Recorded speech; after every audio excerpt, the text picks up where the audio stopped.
There you have it. Now, as we look at the world, I ended up with this pile of questions from this morning, tried to sort of consolidate some of the key issues. And there were probably 10 people that wanted you to talk a little bit more about Zimbabwe. Okay. Let me go back to a little history. We got Mugabe to enter free and fair elections and to agree on a constitution that would not be changed for 10 years. That constitution gave whites 20% of the votes, even though they were 3% of the population. But part of that agreement was that the U.S. would give $75 million a year for land reform for 10 years. The British would give $1 billion for land reform, and that we would work together on a pattern of land reform to be started after 10 years. Nothing would change with land and the economy or the percentages in 10 years. The Constitution could not be amended for 10 years. They kept it for 10 years, and at the end of 10 years, people started raising questions about land reform.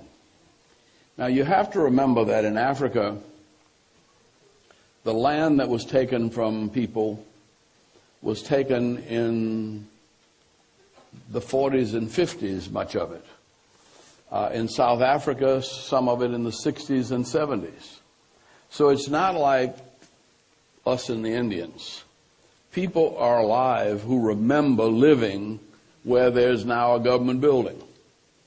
And they fought a war about getting their land back. So in 1990, after 10 years, Julius Nyerere and Kenneth Kaunda said, no, you can't raise the land reform question because it would jeopardize Mandela and ANC getting a settlement in South Africa.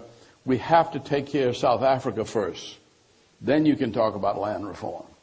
Well, in the meantime, the U.S. didn't come up with money because Reagan reneged on that and Margaret Thatcher backed down on the British commitment. And so there was no money for land reform.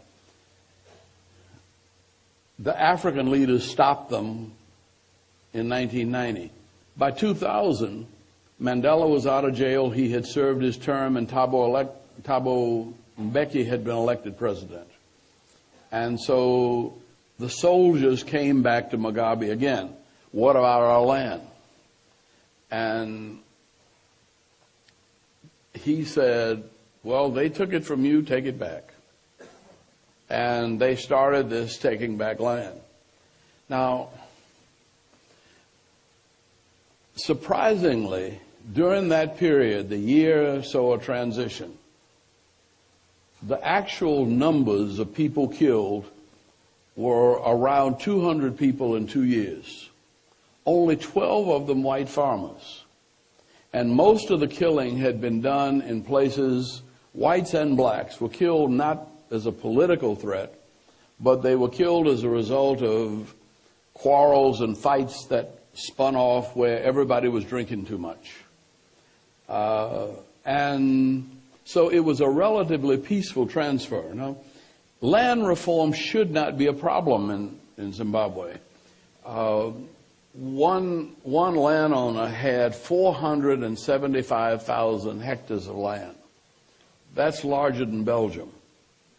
What Mugabe said was, you're not farming it, it's just sitting there, you really don't have any right to it, but we'll let you keep 275,000 hectares, but we need 200,000 to distribute amongst our farmers. Well, the landowner agreed. 275,000 hectares is more than 1 million acres. There's not a single landowner in the United States that owns 1 million acres in one place. And so there is enough land in Zimbabwe for everybody to have enough and for animals to be able to range free. And the problem with Zimbabwe is that if land reform is successful in Zimbabwe, they're going to want it in South Africa. And there isn't enough land in South Africa.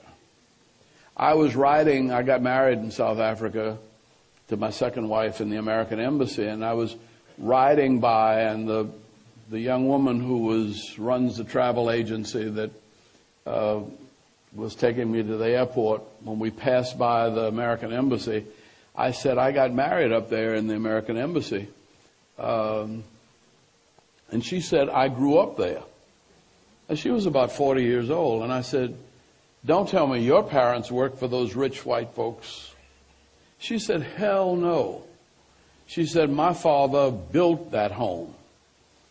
That was a home that he built out of his business, and they took it from us. And she was in her early 40s.